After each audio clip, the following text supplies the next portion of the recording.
think soccer is, if I'm honest, really insignificant in this week. Um, my thoughts, prayers, and love go out to all of those tragically affected in Uvalde.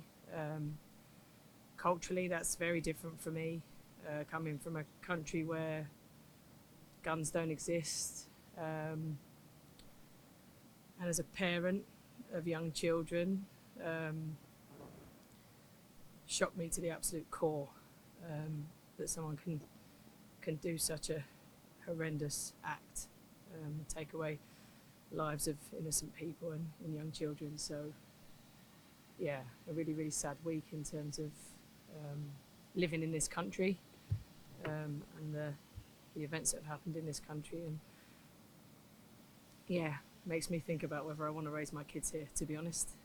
But like I said, as a club, we think deeply about all those affected and hope that the simple solution of removing guns happens very, very soon. So onto soccer, because we have to.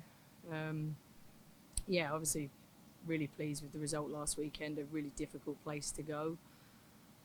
Very difficult in terms of North Carolina, an excellent team. I know they haven't, picked up the points they would have, but I thought it was a very disciplined performance from us on the road, and great counter-attacking moment for us to get a goal and a clean sheet, which is always pleasing.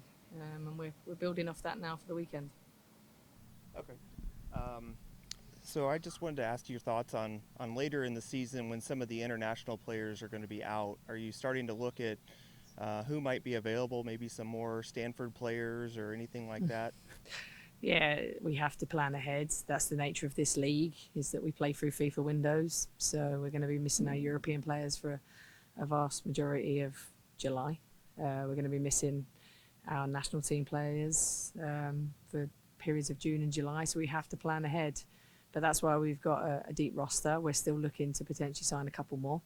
We also know that we'll probably need some national team replacement players during that window. We've already had some players training with us during this time anyway. So we do plan ahead. We also trust our young players. They're played in. I think we've probably given more minutes to more rookies than any other team. So when the time comes and those players do go away, our players are ready to step in and they're capable. All right. That leads me right into my next question. How, with so many young players and rookies, how do you choose your starting lineup and who's going to play for the week? I think I always look at what we need to beat the opposition. What are we going to need for this game? What's our formation going to be? What strengths do we need on the pitch? There's moments in the game, like last weekend, when I choose to bring more experience off the bench rather than a rookie in certain moments when we're 1-0 up and we want to manage that game in a particular way. But I trust my young players. They're good enough. And you don't find that out until you give them a chance. And we had the Challenge Cup, so we had a great opportunity to give them a chance during that. And they've trained well. They're improving all the time. So, yeah, I pick a team that I believe can win the game. But I also know that I'm going to need finishers that can change the game off the bench and have done, regularly for us throughout Challenge Cup and throughout the regular season so far. Okay, and then one more question. If you could talk about the physicality and the refs, and maybe a comment on Turbo and her elbow and her suspension and anything of that nature. Yeah, but it's a learning lesson for Kelsey. I watched it back and I wasn't surprised she got a ban, and she didn't mean it. She's not. Listen, that's not her character. She needs to learn how to control her body in certain moments, use a braking speed to slow down, to not foul, and that's all a learning process for her. She's very committed. She did raise her arm. It wasn't intentional because I know her character, but unfortunately she's raised it too high to try and protect the ball, and she's caught the player in the face, and it's dangerous play. So, we couldn't argue with the one-game ban. She's learning as she goes, and I know she never goes out there intentionally to hurt anybody. And yeah, like, it's very difficult for officials. Like, I've openly criticised, and I know that, but these officials turn up on a weekend off the back of a full week's work, and they have children and they have commitments. So, and they make mistakes just as I make mistakes as a head coach, and maybe I just need to be a bit more lenient and a bit more patient with the education and with the officials, because they're not full time. And until we invest more money into the officials, then maybe I just need to shut up.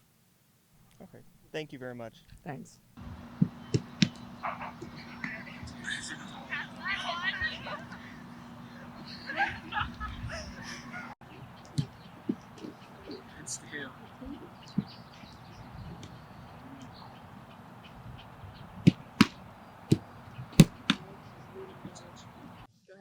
Thoughts going into the weekend. It's just another game, but I think it's another opportunity for us to just continue to grow, which I think has been pretty massive about this team. I feel like each game you can see our growth as a team, individually, as a collective. So I think it's really exciting that we just have another opportunity to grow and play with each other and hopefully get a win on the road. So Hi, I was just going to ask, I looked online and I had a similar question about, at least the last couple of clubs you played, but I didn't see a whole lot about, where you played when you were a younger player, like in your club days. Can you give a little detail on that? Or yeah, so I grew up outside of Cleveland, Ohio, so I played for Internationals Football Club, which was great for me. I played at that club since I was very young and grew up through the club, and I credit a lot of my success and my mentality to the coach that I got to work with there. His name's Drofko. And yeah, that was a pretty important foundation for me to build on going into high school, into college. So yeah, I'm really grateful for that experience, and it's a great club. A lot of good players come out of it. So I'm just grateful I got to be a part of it. thank you.